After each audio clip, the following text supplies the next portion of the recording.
What's going on, everybody?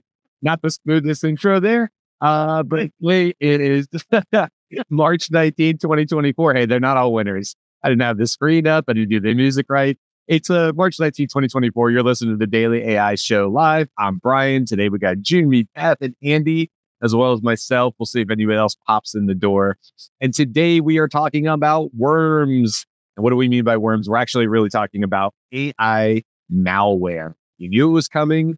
If you hadn't heard about it before, you had to know that people were going to exploit and abuse AI. Of course, we've already seen a lot of that over the last year. We'll talk about that. And where some people are doing some research. That's where the worms part comes in and what they're doing in highly controlled environments. But you know, the extra to that is like right now it's in a controlled environment and tomorrow it might not be.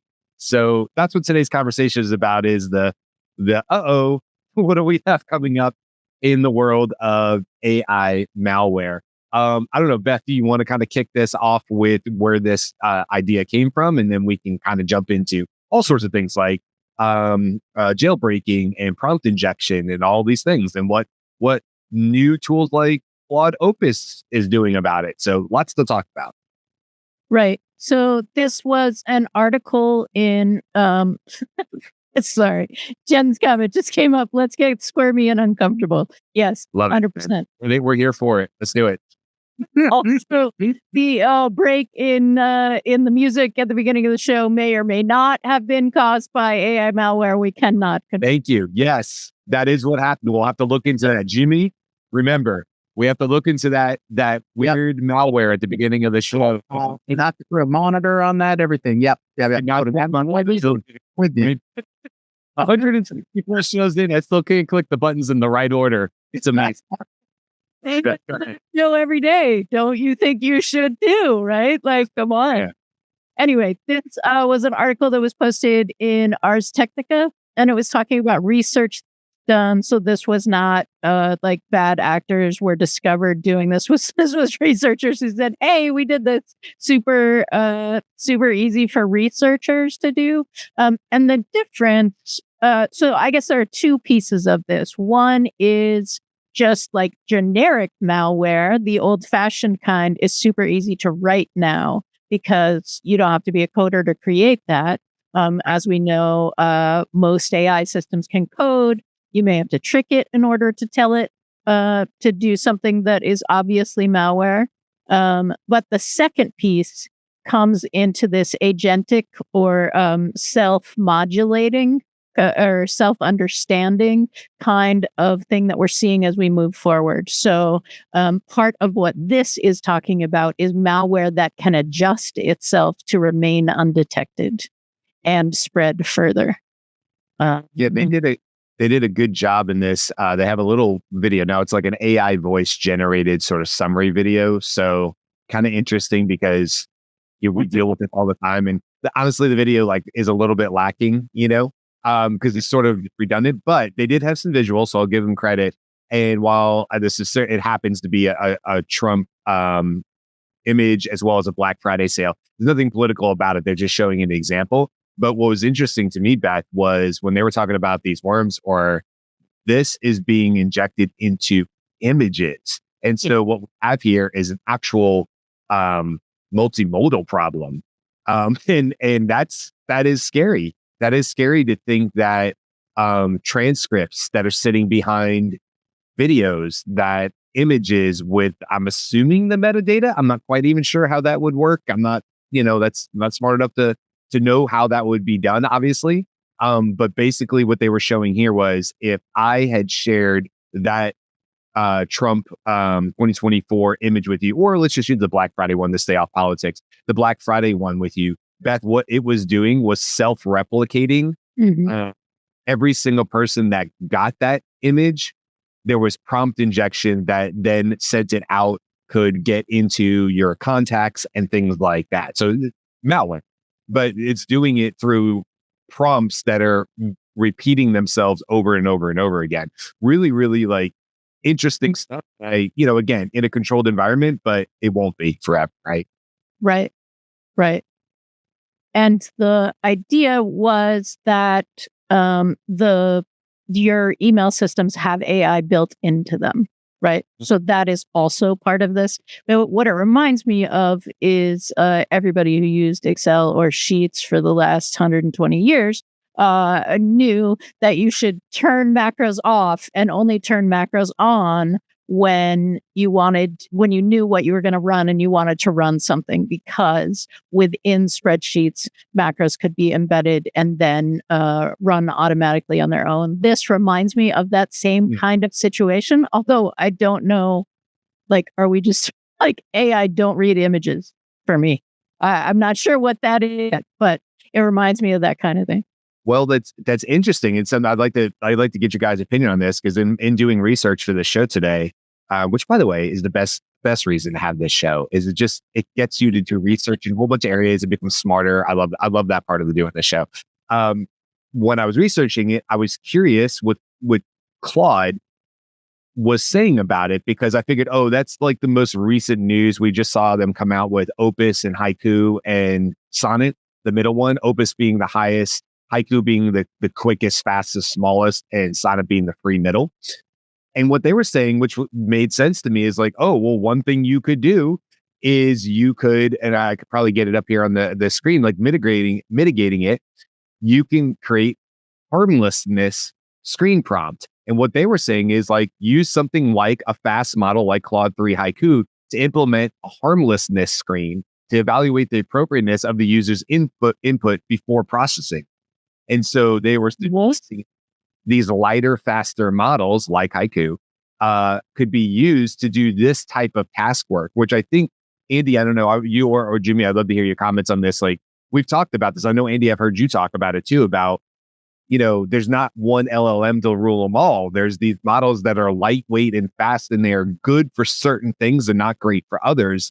But here you go. Here's a great example of having a light, fast model, or something like a Grok, which I was just talking about in a LinkedIn post today, that might be perfect for this type of checking before things go out, so that the user doesn't really have to do anything else. It's being done as part of an evaluation system, which, I don't know, Beth, we were talking about that last year, right? Writing about evaluation. I don't know. What do you guys think? Anybody on that? Well, I'll say about the lightweight models. These models are very efficient and good, but they are narrow in their sort of extensive reasoning capability. They're not going to go outside the box, so to speak. But if you give them very explicit instructions, and one of them might be evaluate based on this data that I've already supplied you with examples of multiple types of malware exploits. I want you to evaluate all the inflowing things, and it can execute those instructions very, very quickly and inexpensively. And that's a lightweight, purpose-built model.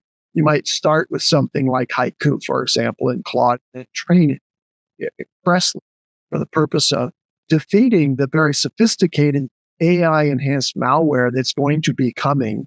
Though it's nice to know that there are some researchers who are putting out examples of it so that we have awareness, because the real nefarious actors out there are already at work with AI and exploiting typical kinds of phishing attacks by enhancing the quality of them and the imperceptibility of it being a phishing attack, all the way up to and including, as we heard in the news recently, this an amazing exploit that went beyond phishing. Right, the worm actually used an email with a retrieval augmented generation poison attack to the data that's coming out, but then used those emails to self-replicate. So it got the email system to send out another email to somebody in the contacts with the word included in it. So that's this propagation part of it. Well, when it would be nice to have an AI to identify that, but now take this kind of AI enhanced exploit all the way to the Zoom call that got the millions of dollars, where this poor lower level person was on a Zoom call with her CFO, which was being articulated using cloning, was being articulated by a bad actor, who then invited lots of other people from the company at the high level who were also on the Zoom call.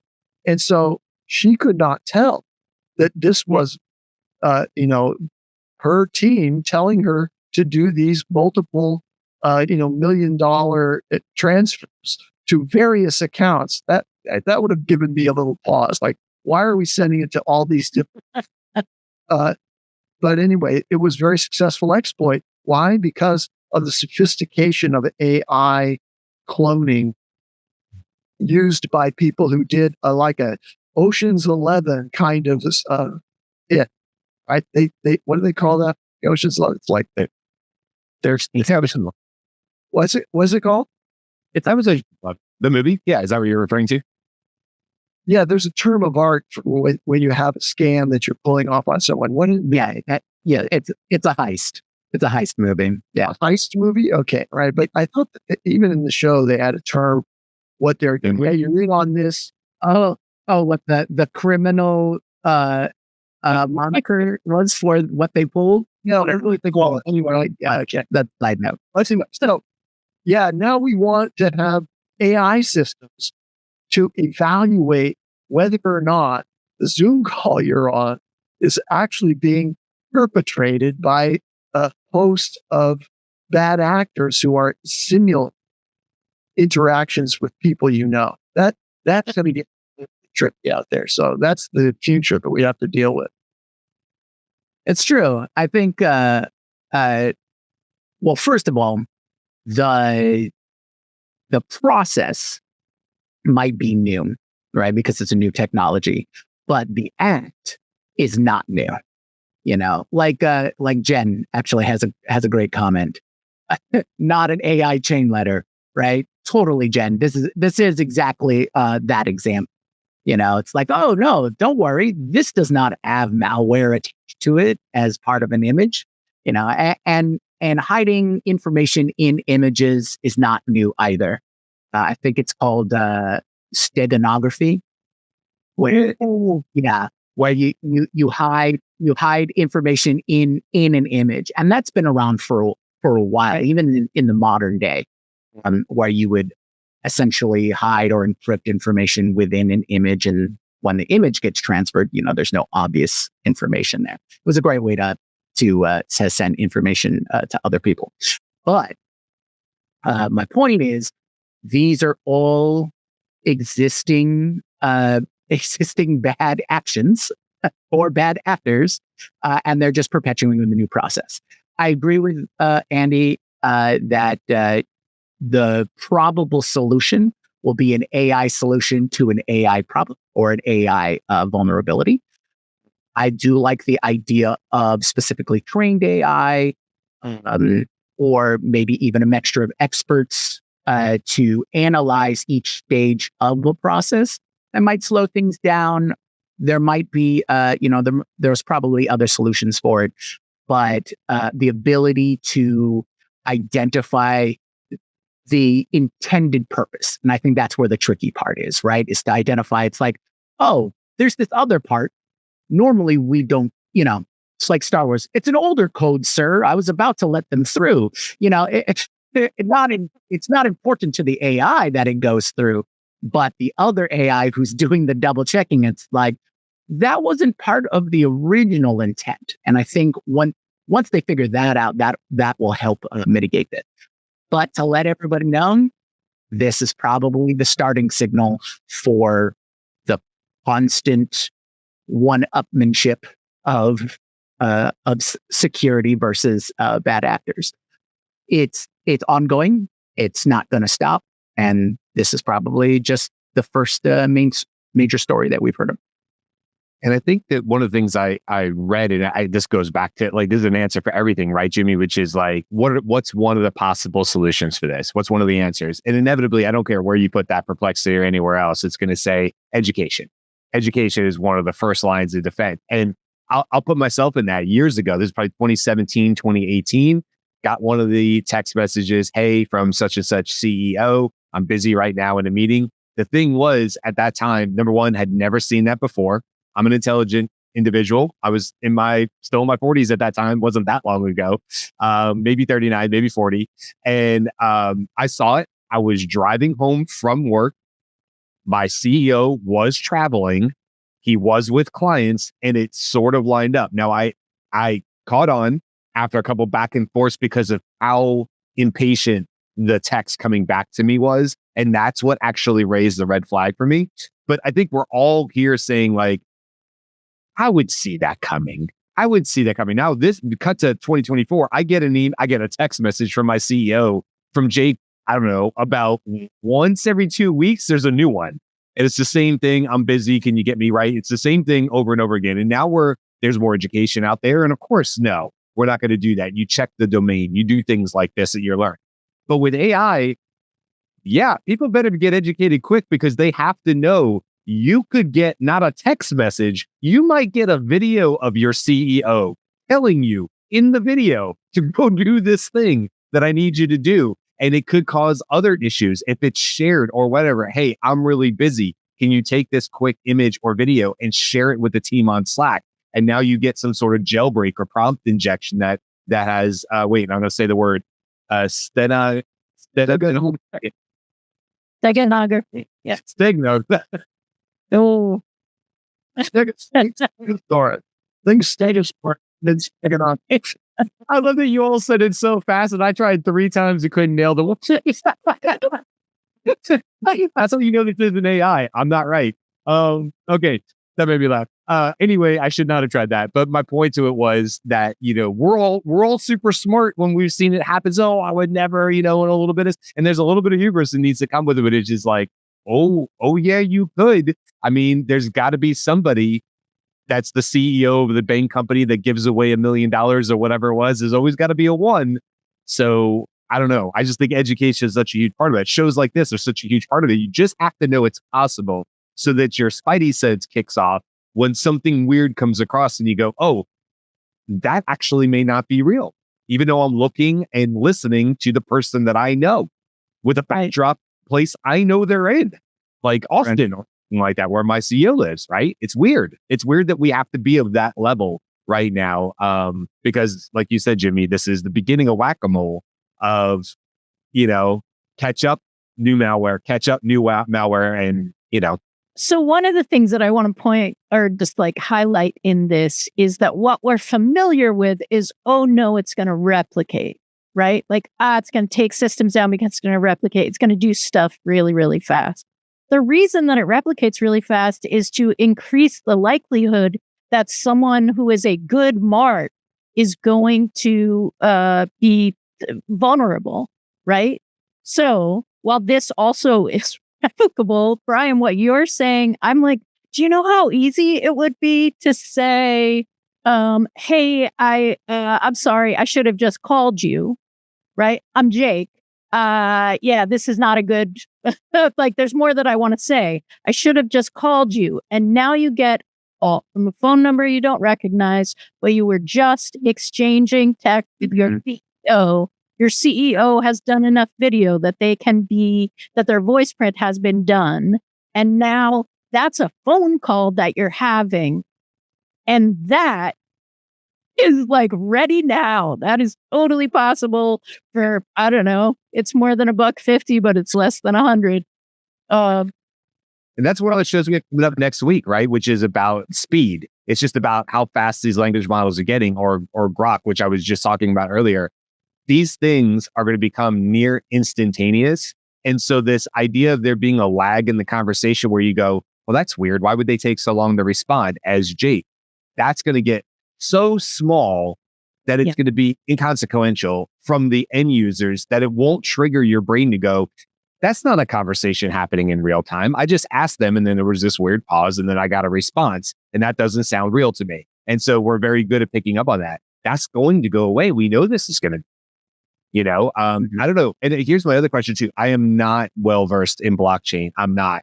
But what I do understand about it is the idea of checks and balances and how it has to go across the ledger and things like that. And maybe one of you guys can speak better to this. I almost wonder if there's a blockchain solution in here where businesses will basically be checking, prompting the injections, different things like this through like a blockchain type technology where it's being protected. Because Jimmy, what you said got me thinking of this was like, oh, that wasn't the original instructions. That's not what was in the original whatever. And a blockchain would be able to solve for that because you wouldn't have been able to edit the original instructions. It would have been diversified. Am I totally blowing that out of the water? Is that No, that's essentially what a ledger tech would be designed for, is provide you that provenance or authenticity. And so you'd use that or a similar type of technology to increase your security and whatever your protocols are. Excuse me. And so, sorry about that. So you use that kind of technology to provide that authenticity for whatever your exchanges are. So if it's just like how you have multi-factor authentication now with, your authenticator app or your security key. And so you would probably need to, or what we'll see is just increased security protocols whenever taking certain priority of action or certain level of action, right? So for the example of releasing funds to all of those accounts, I don't know the specifics of their process, but if presented in a Zoom call, then the back end processes would be then, okay, I need to authenticate this transaction. This request has been made. Okay, now I authenticate it. All right, cool. Now it goes to the next stage. And then that stage then authenticates the release of the money. And then, and whatever those protocols are in there. So nowadays, there's a fair amount of, checks and balances that goes into it. I think with the advent of AI and how things quickly move along, you're just going to need to add in another layer to a part of the process. It might slow things down, but the more human back and forth there is in the back end will prevent those kinds of things from happening. I think the hard part will be the keeping up, right? Because AI changes so quickly and there's just there's so much eyes in this field. The catch up, meaning, fortunately for the cybersecurity professionals, they're just going to have to turn over and be on top of it even more than they already are. So that might increase your costs in terms of applying what kind of security measures that you need to do. But it's more of the same. It's just the process will be a little different because it's going to be faster and more efficient and harder to detect because the AI will be able to manipulate its ability in ways that'll evade detection. I want to step back for a second and just say we've been talking largely about phishing attacks, which are impersonating something or someone and then exploiting the user's comfort with that impersonation to have them take an action, whether that's as simple as sending an email or forwarding an email, or it's sending money and forwarding money. It has to involve a human taking that action. I want to say that there's that.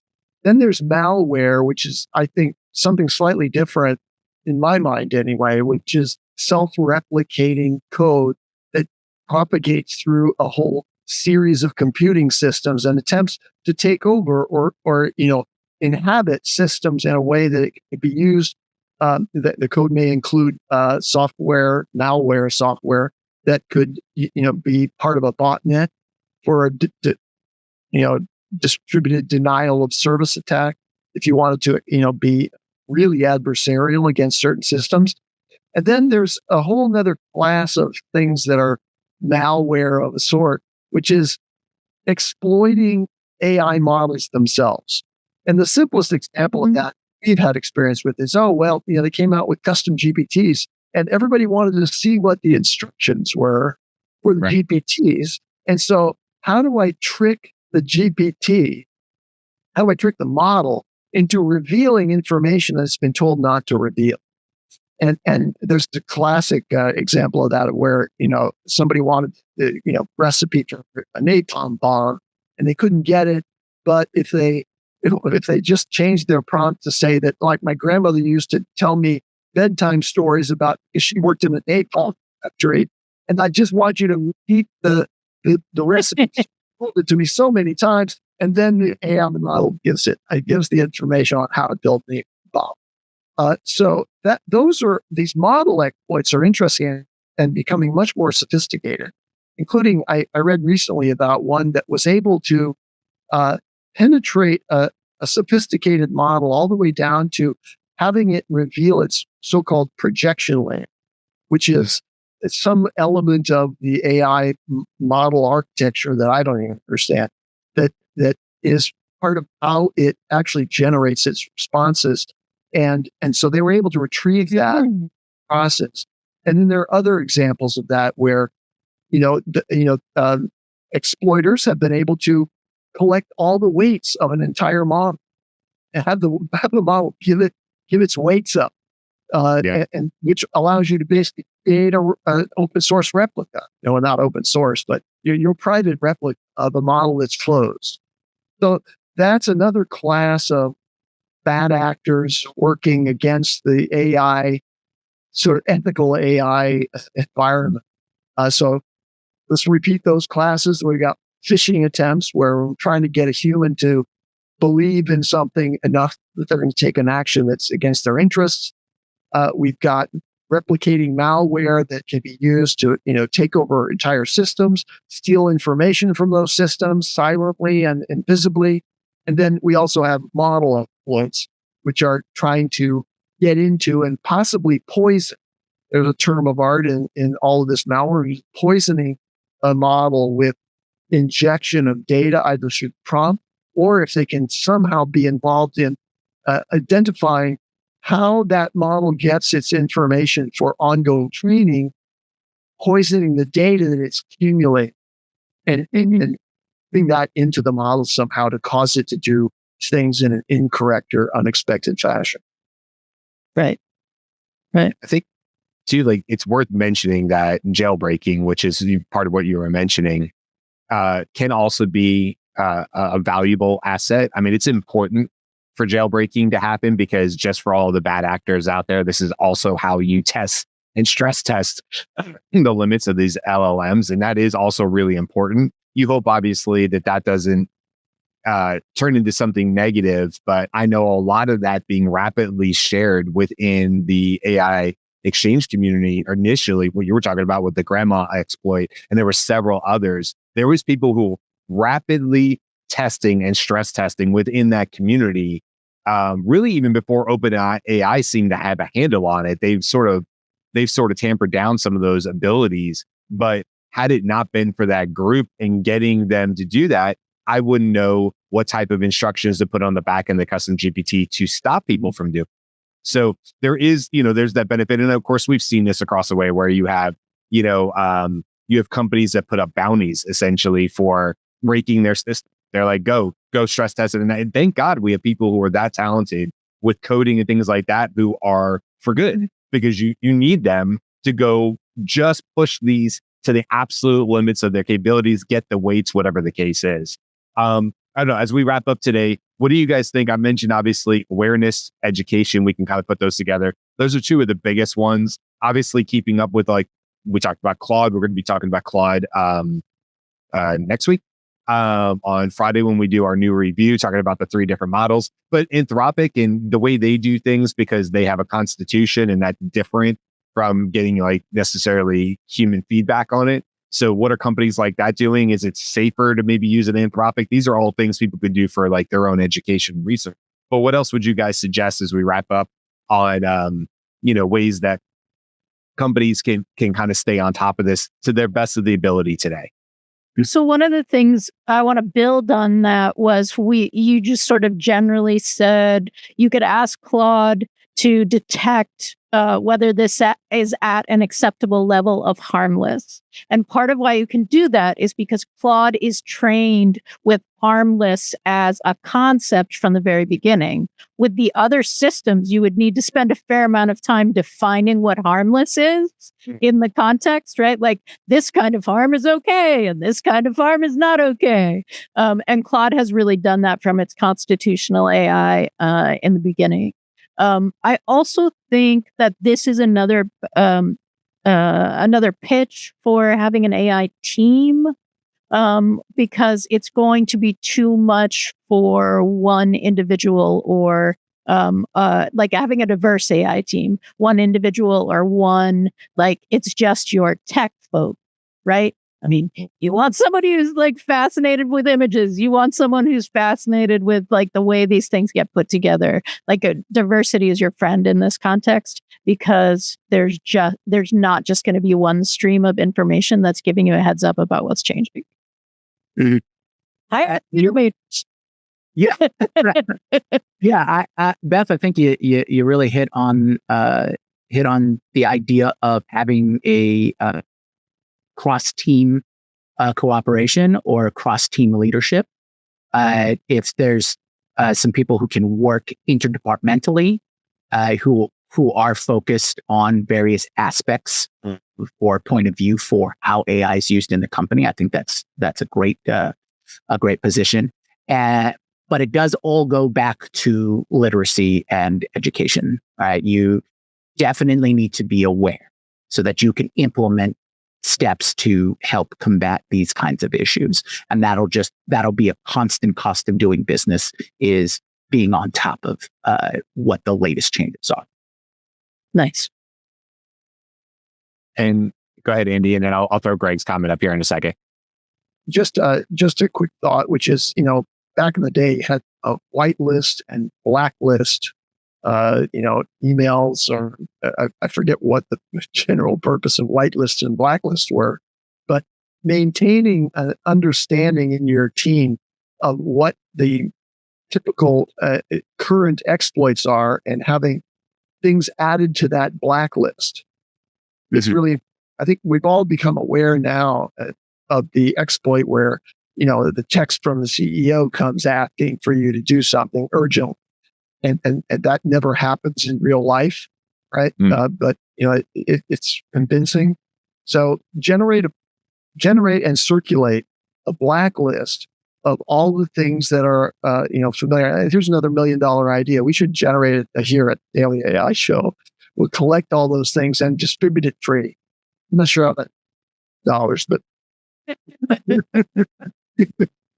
you're slipping on that $1 million idea, Eddie. it's worth it. Y'all. All about engagement, right, Andy? There you go.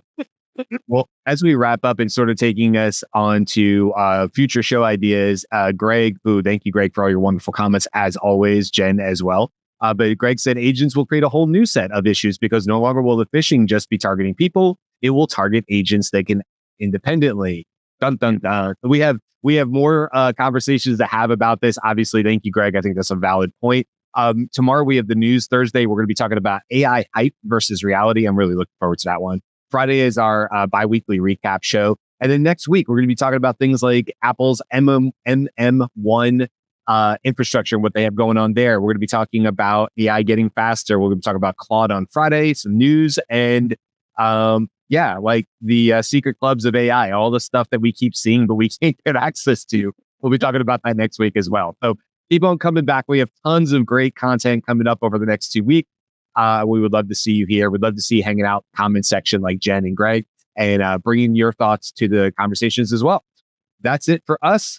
We will see you guys tomorrow. Let me see if I can do this in the right order. Here we go. Music. Oh.